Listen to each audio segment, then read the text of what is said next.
Então tá bom, queridos, deixa eu compartilhar um pouquinho aqui com vocês da palavra. Eu vou compartilhar com você um texto. Quando eu pensei nesse texto, eu pensei exatamente no dia que lá no nosso retiro de carnaval, a gente estava lançando, né? Vamos dizer assim, a palavra profética para o ano de 2019. E qual é essa palavra? Vocês lembram? Fica todo mundo meio receoso de falar, né? Eu vou apontar. Fica mais fácil, né? Fica todo mundo meio tímido. Então, eu ministrei essa palavra lá e assim, é muito bom quando a gente prega, quando a gente fala, e antes, Deus ministra muito ao nosso coração, né? E esse é um dos assuntos que mexe muito comigo.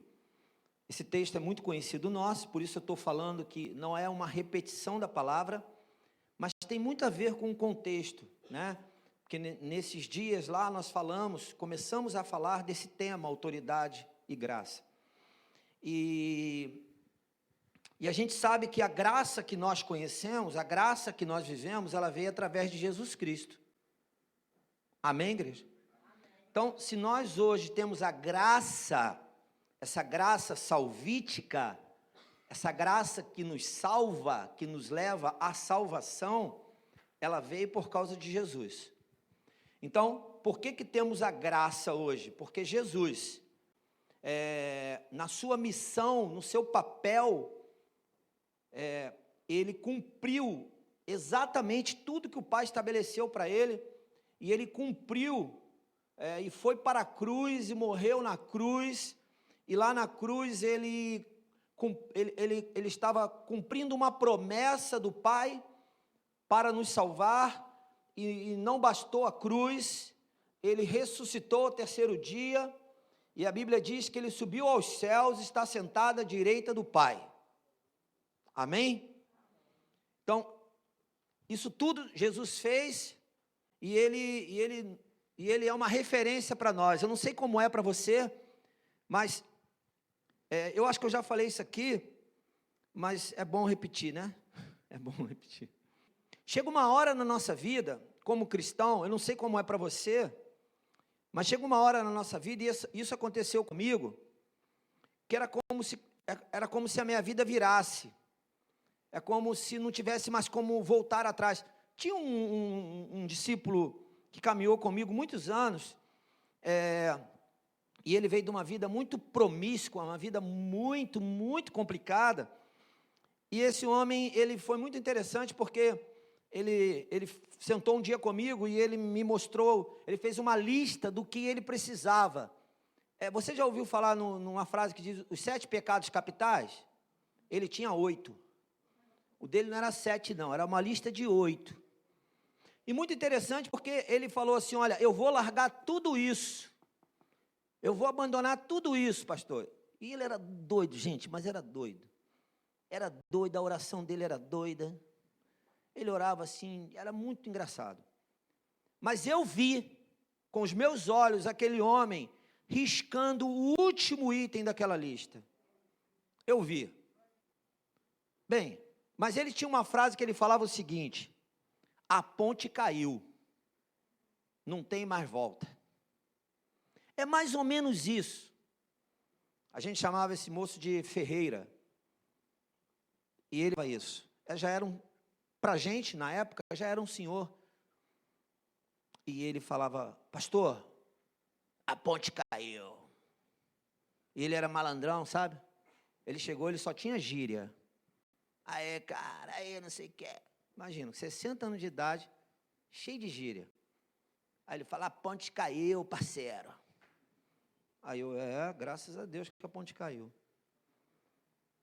Eu acho que para nós precisamos ter essa declaração e dizer, olha, a ponte caiu, não tem mais retorno. Amém? É muito feio quando a gente retorna, a gente quer de novo entrar naquela ponte e voltar para a vida que não devemos voltar mais. Então, eu entendo na minha vida que um dia virou, e aí a ponte caiu. E é muito difícil ter que voltar atrás. Isso não quer dizer que as lutas não vêm, as provações não vêm, as dificuldades não vêm. Elas vêm, elas estão aí, elas vêm.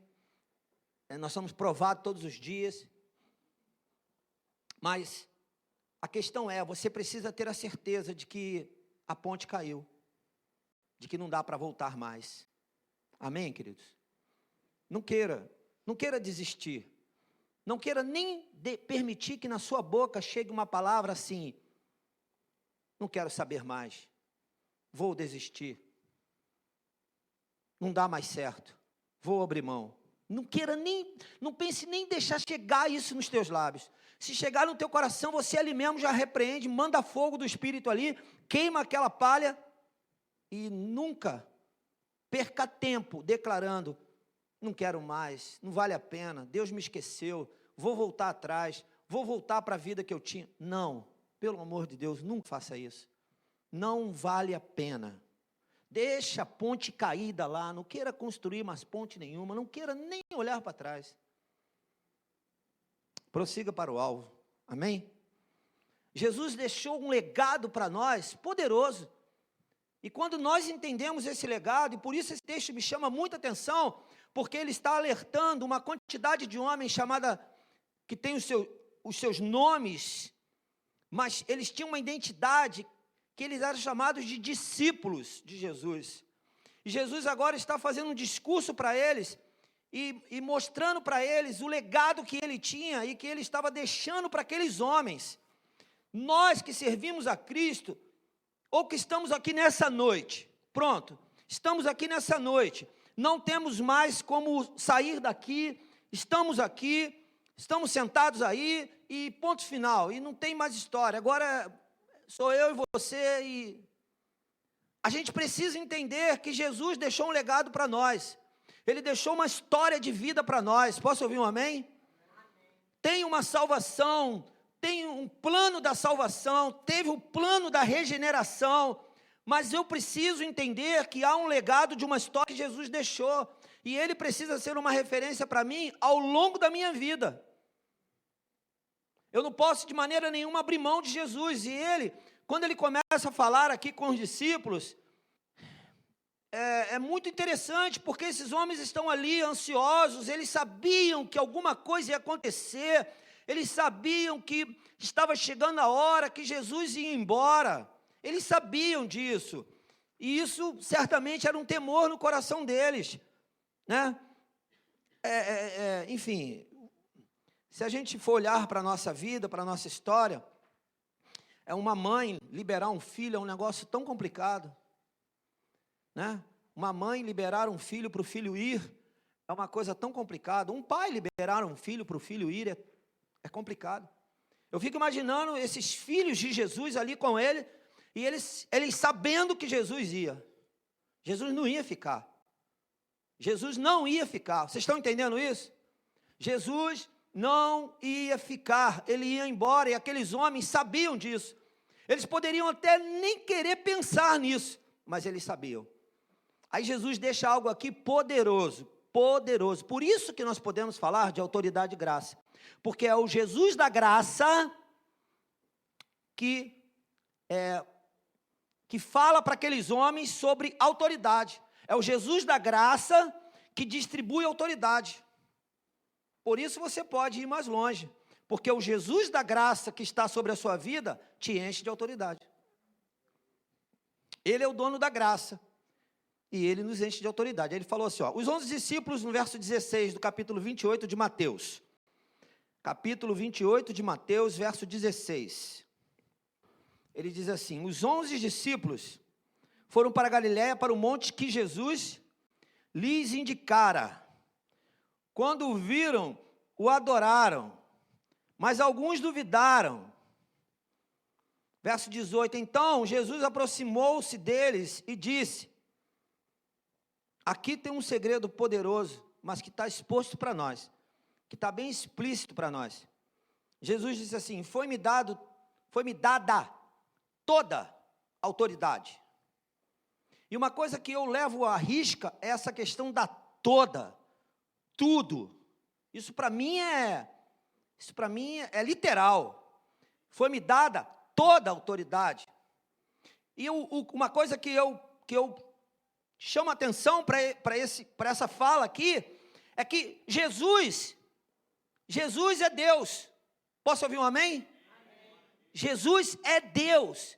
Ele nunca pode ser descaracterizado da função de Deus, do Todo-Poderoso, nunca. Só que na Trindade ele teve um papel, o papel de filho. Mas ele nunca deixou de ser Deus.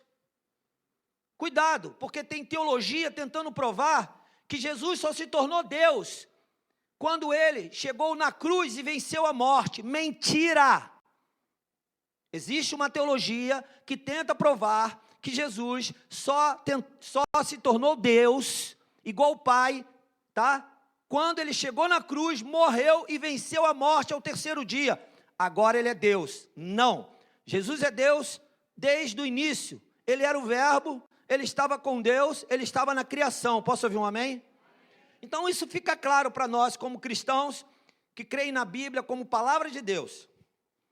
Só que ele diz aqui, me foi dada toda a autoridade. Como é que pode um Deus agora receber autoridade? Não existe isso. Deus é Deus. Ele é soberano sobre todas as coisas. Ele tem toda a autoridade. Só que Jesus, na condição de homem, treinando homens, presta atenção nisso.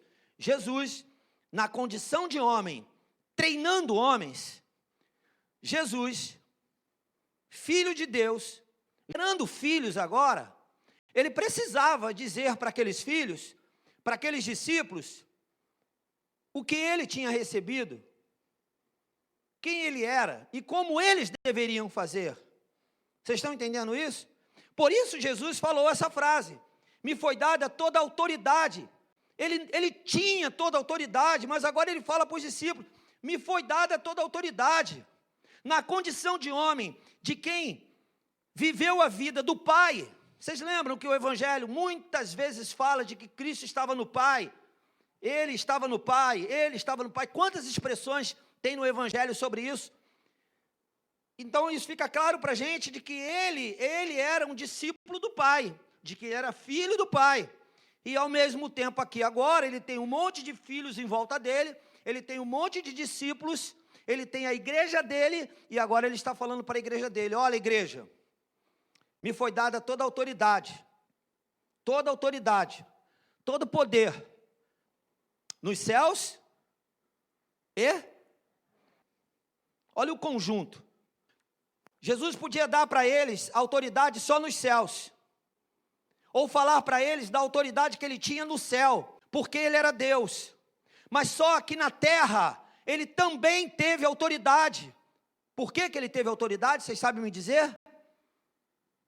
Porque ele venceu o pecado. Segredo? Jesus tinha toda a autoridade na terra, e ele falou isso para os discípulos, porque Jesus, homem, 100% homem, venceu o pecado. Quando vencemos o pecado, nós não somos melhores do que ninguém, nós só temos autoridade. Quando vencemos o pecado, nós temos autoridade. Só vence o pecado quem tem autoridade. É difícil ouvir isso, mas é verdade. Quando eu cedo para o pecado, eu perco a autoridade. Por quê? Porque só tem autoridade quem está vivo. O pecado traz o quê? Morte. Quem tem morte, quem está morto não tem autoridade, está morto. Então Jesus estava vivinho e falou para aqueles filhos, discípulos, me foi dada toda a autoridade nos céus e na terra. Aí ele dá uma missão, e ele fala, portanto, vão e façam o quê? Fale comigo, se você puder, bem alto. Fale comigo assim, discípulos. Essa palavra, ela está ligada à palavra filho. Essa palavra está ligada a uma origem que tem a ver com alguém que segue um exemplo, que segue uma referência, que não anda sozinho. Então, ele diz para os discípulos: façam discípulos. Você acredita que eu só posso dar aquilo que eu tenho? Se não acreditar também, é complicado, né? Por exemplo, eu queria te dar agora R$100, mas não tem. Fica difícil. Nem minha esposa tem para me emprestar e eu te dar. Mas quando você tem, você entrega. Então perceba aqui, ó, o Pai encheu Jesus de autoridade e agora Jesus estava falando para os discípulos: vão e façam discípulos, como eu os fiz. Queridos, isso não pode parar. Isso não pode parar, não pode parar, não pode. Então deixa eu te explicar uma coisa. O meu pai me gerou. E vamos que meu pai tenha me feito discípulo dele. Agora ele diz para mim: vai e faça discípulos. Aí eu vou lá, caso, tenho um filho, e agora eu vou cuidar do meu filho. Amém? Não é o meu pai que vai cuidar do meu filho. O meu pai cuidou de mim, agora eu cuido do meu filho. E agora, como eu estou propenso, correndo um risco de ser avô daqui uns dias, meses, anos, não sei, eu não vou cuidar do meu neto. Quem vai cuidar são os pais. Eu só vou, aquela coisa, né? Jesus fez exatamente isso. Jesus, ele falou para eles: olha, me foi dada autoridade. Agora perceba uma coisa, queridos, eu só posso passar o que eu tenho. Jesus passou autoridade porque ele tinha. Agora, cabia a esses moços aqui, esses discípulos, agora receberem a autoridade. E aí, eu não quero questionar aqui se eles receberam ou não. O que eu quero dizer é que eles ouviram, como eu e você estamos ouvindo hoje, amém? Eles ouviram a mensagem de Cristo, e Cristo falou para eles: portanto, vão e façam discípulos de todas as nações, batizando-os em nome do Pai, do Filho e do Espírito Santo, ensinando-os a obedecer a tudo o que eu lhes ordenei, e eu estarei sempre com vocês, até o fim dos tempos. Eu quero te falar uma coisa: eu não vou cuidar do meu neto, mas eu vou estar com eles até o dia que eu puder, se eles deixarem. Vocês estão entendendo? Jesus, ele fez discípulos, porque ele foi discipulado pelo Pai, ele recebeu do Pai tudo que ele precisava para passar. Agora ele vira para os discípulos e fala: vão e façam discípulos como eu fiz com vocês. Façam nos outros o que eu fiz com vocês. Amém? Façam nos outros o que eu fiz com vocês. Quando não fazemos discípulos, quero nem falar o que acontece. Quando eu não faço discípulo, a primeira coisa que acontece é que eu não exerço a autoridade que está sobre a minha vida. Então, fazer discípulos é uma dádiva de quem recebeu a autoridade. É como um pai que não é pai. Sabe essa história que existe por aí, do pai, que é o pai biológico, mas tem o outro pai que cria? Glória a Deus por isso. Mas a gente precisa entender uma coisa: existe um pai biológico que abriu mão, e outro veio e substituiu, não substituiu o biológico, substituiu a paternidade, substituiu o cuidado, o zelo por aquela pessoa, mas o biológico é o pai. Ele abriu mão, ele deixou de ser pai. Já pensou se Jesus deixa de ser discipulador desses discípulos? O que seria deles? O que seria de nós se não tivesse Cristo sobre a igreja? Aonde nós estaríamos? O que estaríamos fazendo? Já teríamos perecidos, já teríamos morrido, não estaríamos mais vivos. Não, o pecado já teria consumido a gente de todas as formas. Bem, eu quero destacar aqui algumas coisas que eu separei, e eu quero falar da característica de um discípulo, porque cabe a todos nós saber disso. Mas eu escrevi uma frase aqui, e eu quero repetir para você. Jesus recebeu poder para fazer discípulos, e repartiu o poder para outros fazerem discípulos. Não esqueça disso. que o que você recebeu de Jesus é para você repartir. A segunda coisa é, quem anda com Jesus não é uma pessoa normal. Preste atenção nisso. Quem anda com Jesus não é uma pessoa normal. Sim ou não? Quem anda com Jesus nesse mundo que jaz no maligno. O que é jaz no maligno? É porque o jaz significa mal. O jaz significa mal, maldade. Então, esse mundo jaz, ele tem a maldade no maligno. O maligno tem domínio sobre esse mundo. O mundo das trevas, não é o mundo de Cristo, não. Não é o mundo daquele que anda com Jesus, não. Amém? É o mundo de quem anda sem Jesus. E aí, a verdade precisa ser explícita. Não tem como evitar isso. Porque aquele que está em Cristo está na luz, o que não está, está nas trevas. E aí as trevas é um mundo mau.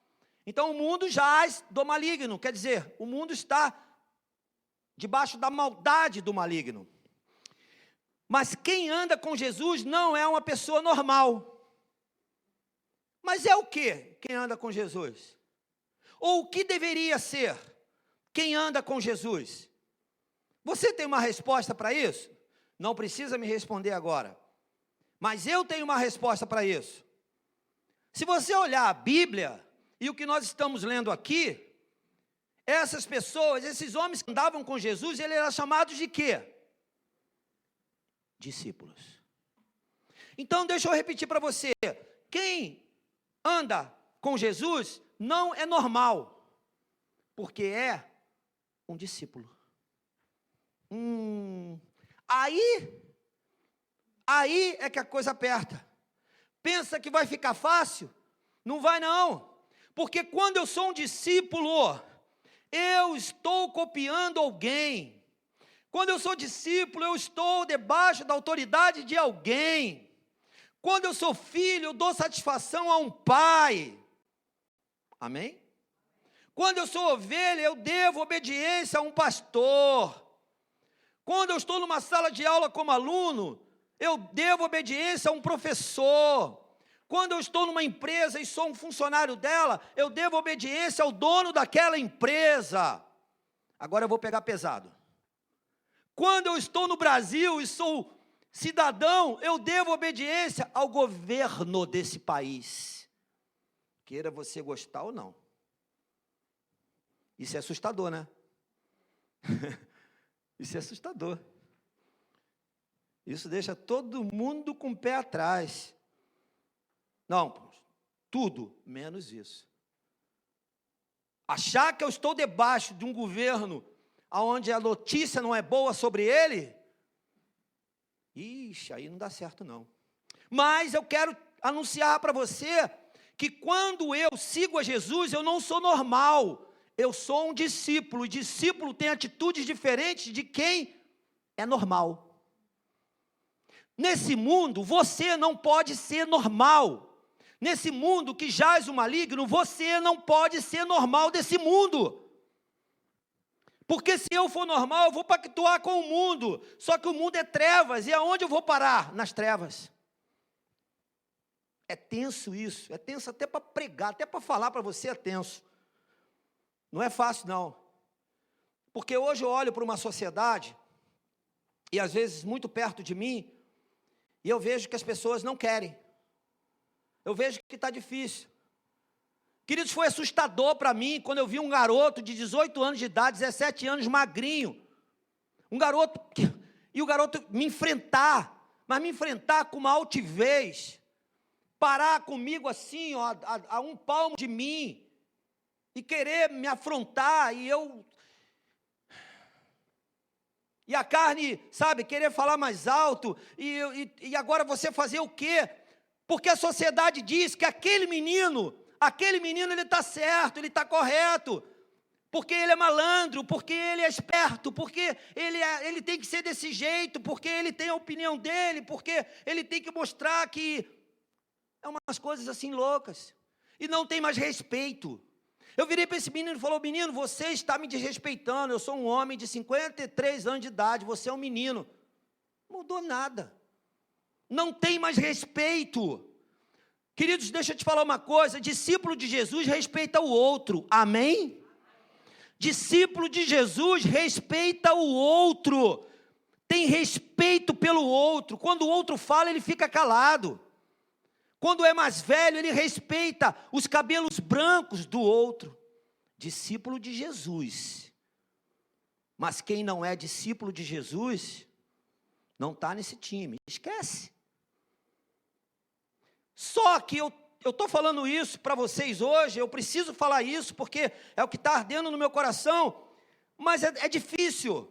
É difícil porque o mundo tem pregado outra coisa. Os inteligentes dessa sociedade têm pregado outra coisa.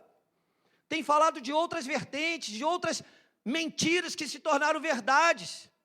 Aonde o menino não precisa ter mais respeito por um homem mais velho.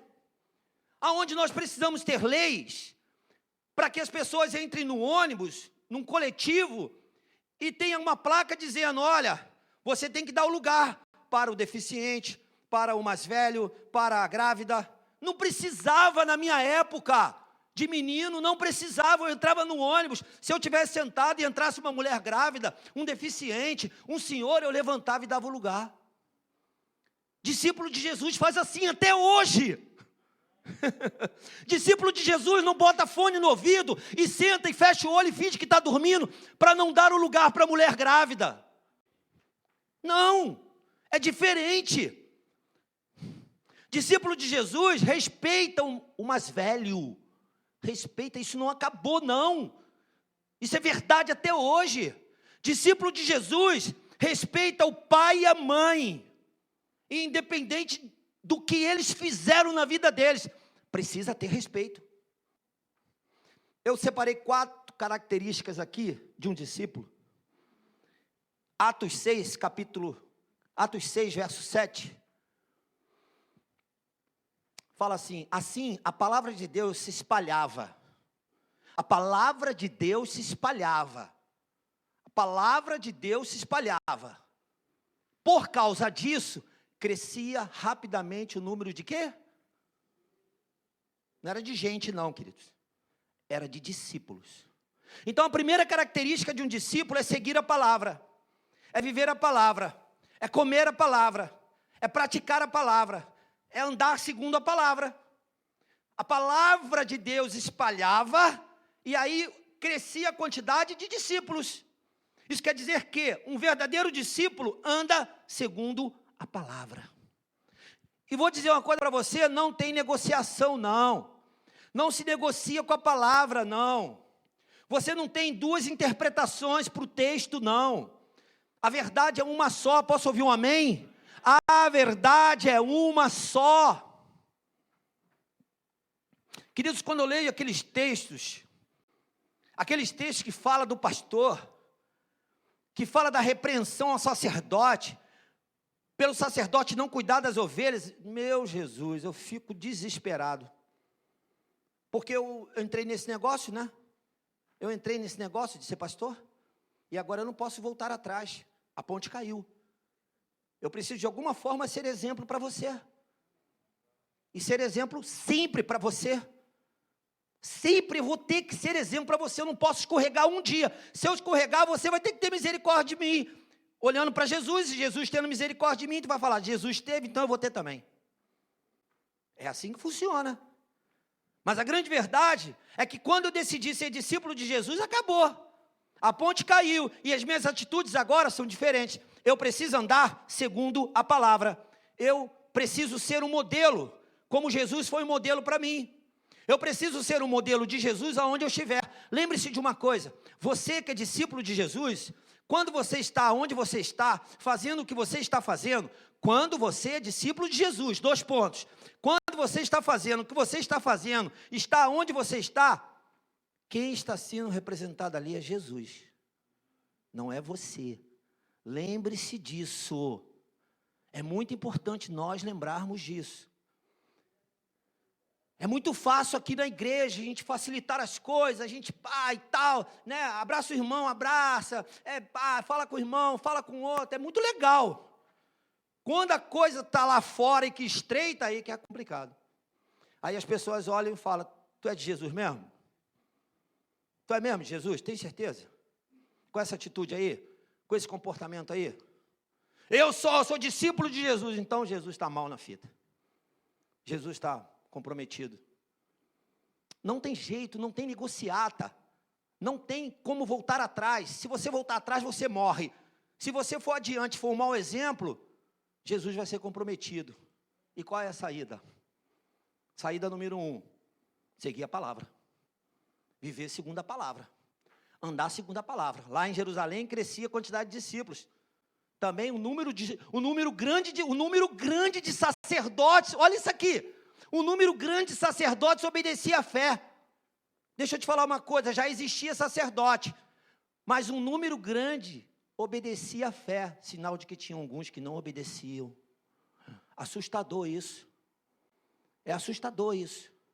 É assustador saber que sacerdote não obedece à fé. É assustador. A segunda coisa é que todo discípulo, ele segue uma missão. Mateus 4, mesmo texto, mesmo evangelho. Mateus capítulo 4 diz assim, andando à beira do mar da Galiléia, Jesus viu 2 irmãos, Simão chamado Pedro e seu irmão André. Eles estavam lançando redes ao mar, pois eram o quê? Pescadores. O verso 19, e disse Jesus a eles, sigam-me, e eu os farei pescadores de homens. Olha o que aconteceu quando eles ouviram a mensagem de Cristo. No mesmo instante, eles deixaram suas redes e o seguiram. Amém? E sabe o que é o mais interessante? É porque nós hoje contamos a história, relatamos a história porque ela está escrita, mas temos a certeza de que essa história chegou até a gente. De que nós fomos alcançados por esses discípulos. E se eu fui alcançado por um discípulo, eu sou um discípulo. E se eu sou um discípulo, eu preciso fazer discípulo. Mas como é que eu estou? Como está a minha vida? Eu sigo a palavra?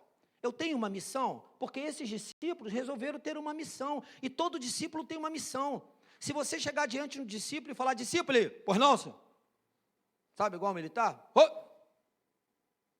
E aí, ontem nós estávamos lá na festa dos casais, que por sinal foi maravilhoso, né?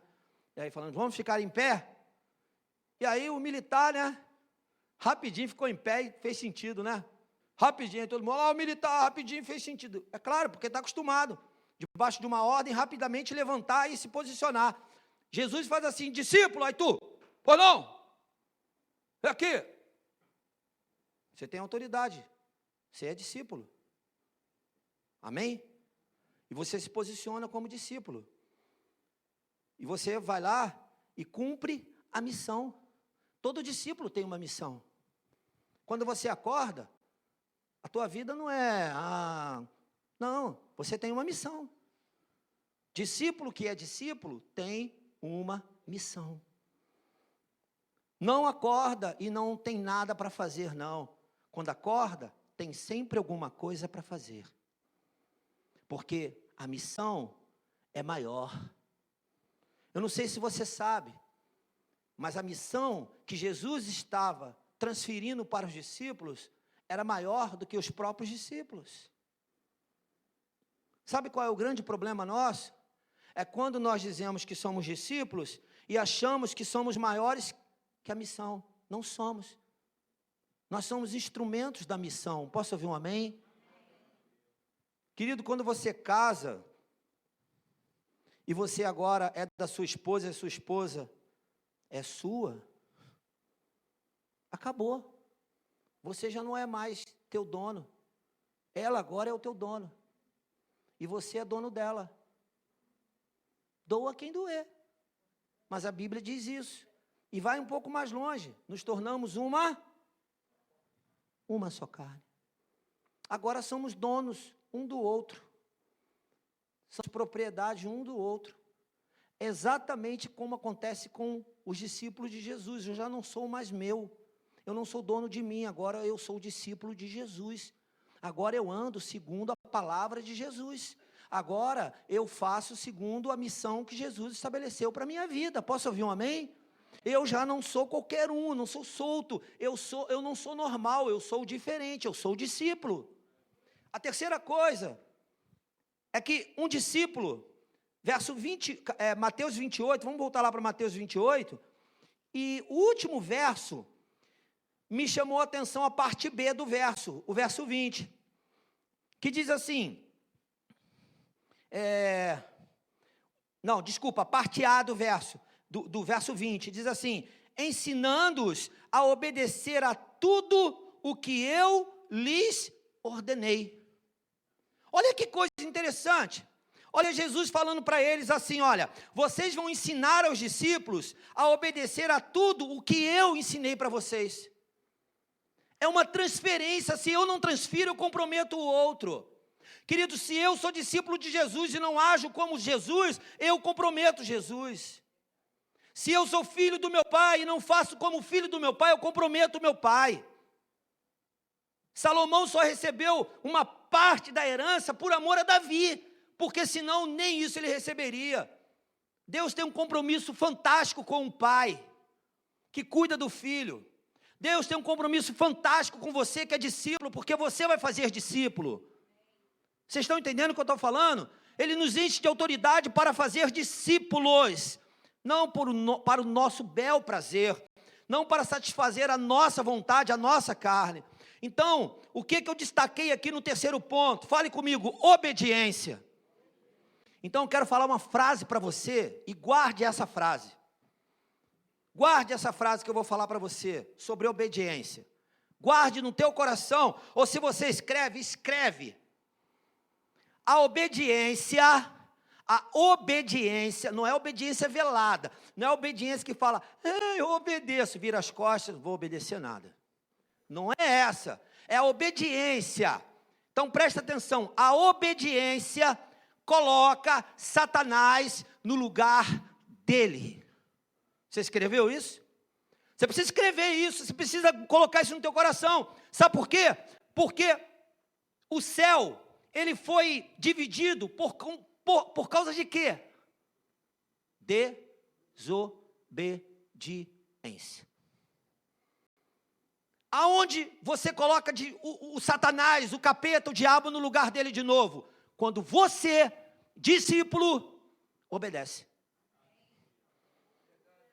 Por isso, no século 21, qual nós estamos, no ano de 2019, está difícil a obediência. Está difícil a obediência. Por quê? E aí você sabe, de repente, muito melhor do que eu. É tão interessante o texto que diz, melhor obedecer do que sacrificar, né? Sacrifício era importante para Deus, mas Ele prefere que a gente obedeça. A terceira característica, dentre muitas que tem de um discípulo, é que você quer conhecer um discípulo, você vai vê-lo obedecer. Obediente. Obediente aonde? A igreja aqui, o pastor fala, ele obedece? Não. Obediente no coração dele. Obediente independente do que o outro é. Vocês estão entendendo isso? Obediente às leis, aos valores que são estabelecidos e que nós não podemos fugir deles. Obediente aos mais velhos. Obediente aos mais novos, que têm valores que nós não temos. Quantas vezes eu parei na minha casa e comecei a conversar com meu filho e com a minha filha, e estamos conversando e tal, e daqui a pouco, o mais velho, ele sempre quer ser o dono da razão, né? O mais velho é o dono da razão, e às vezes eu tive que me calar, eu tive que parar e falar, opa, tem razão nessa coisa, e eu preciso obedecer. Cuidado, porque a obediência às vezes parece que é só no nível, mas não, ela precisa estar no teu coração. Você quer conhecer um discípulo? Olha para o nível de obediência que ele tem. E não é, perceba uma coisa, não é quando você vê alguém protegendo demais o outro, carregando a pasta do outro, cobrindo o outro da chuva e você ficar na chuva, não é isso que eu estou falando não. Porque você pode ter embates com aqueles que você obedece, mas o que você não pode perder é o teu coração obediente. Porque um discípulo de Jesus, ele obedece. E a quarta coisa para a gente fechar, que está na parte B desse verso, que tem a ver com fé. Você quer conhecer um discípulo?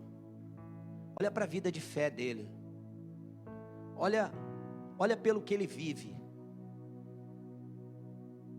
Olha pelo que ele vive. Ele não vive mais pelo que ele vê. Ele vive pelo que ele crê. Ele crê na esperança agora. Um verdadeiro discípulo, ele crê na esperança. Ele não crê mais na razão. A razão passou, a emoção passou. Ele crê na esperança que há em Cristo. Ele não age mais pela sua razão ou pela sua emoção. Ele age pela fé. E por que um discípulo age pela fé? Porque um verdadeiro discípulo, ele tem em primeira mão na vida dele, ele tem a palavra. Amém, igreja? O discípulo que crê, ele tem a palavra é a fonte de vida dele. E como ele tem a palavra, a Bíblia diz que a fé vem pelo ouvir, e ouvir o quê? A palavra. Olha como é que uma coisa liga a outra. Então você não vai encontrar um discípulo de Jesus que viva a palavra e que não tenha fé. Discípulo de Jesus vai ter fé, porque ele segue a palavra.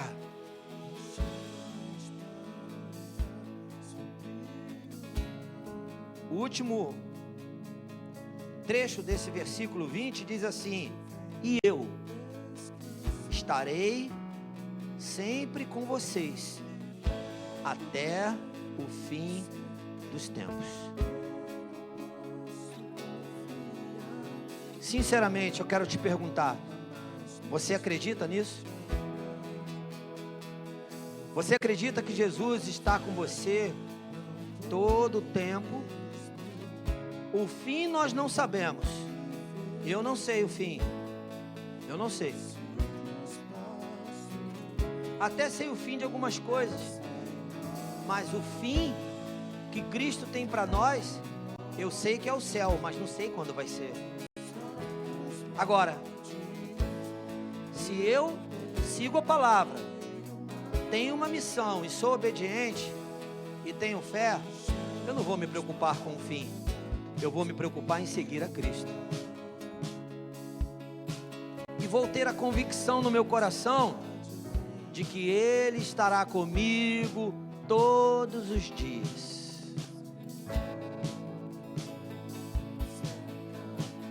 Amém? Lembre-se de uma coisa: aquilo que eu recebi, agora eu vou entregar. A gente precisa entregar o que nós temos recebido como discípulos de Jesus. Eu preciso ter um coração inteiro em Cristo, para que eu possa passar um coração inteiro. Eu preciso viver a palavra para que as pessoas olhem para mim e queiram essa palavra, porque essa palavra, ela é transformadora, ela é eficaz, ela é poderosa. Só que ela vai ser na minha vida, e quando ela é na minha vida, as pessoas vão olhar para mim e vão acreditar que pode sim acontecer na vida delas. Amém? Que o milagre pode sim acontecer na vida delas, não só na minha. Eu quero fechar lembrando a você que uma característica muito forte de um discípulo e que faz a diferença e que bota o diabo no lugar dele é a obediência, queridos. Quando não há obediência, sabe o que acontece? O diabo sai do lugar dele e vem fazer arruaça. Escute isso. O diabo, ele só sai do lugar dele porque ele está aprisionado quando há desobediência. Deixa eu te lembrar uma coisa: o diabo, ele tem o poder dele sim, porque 1/3 terço do céu saiu com ele para fazer a arruaça. Isso é muito forte. Um terço dele está por aí, rondando por aí, rodeando a terra, tentando tragar a mim e a você. E sabe quando que ele consegue? Quando ele descobre no meu coração que há um pontinho de desobediência. Basta um pontinho. Não precisa ter nem atitude. Ele olha para aquilo e fala: opa, aquele ali me tirou do lugar, me moveu. Que o Senhor tenha misericórdia de nós, amém? E que nós estejamos firmes na palavra do Senhor, no seu poder, porque se nós estivermos firmes na palavra do Senhor e no seu poder, o Satanás não tem poder sobre as nossas vidas, amém, igreja? Não tem. Ele vai ficar no lugar dele e nós no nosso lugar. Agora, o que me faz atrair ele é o pecado, e eu preciso sondar o meu coração e perguntar ao Senhor: Senhor, há algum pecado ainda no meu coração? Há algum caminho mau em mim ainda que não te agrada? Se tem, Senhor, tira, limpa o meu coração.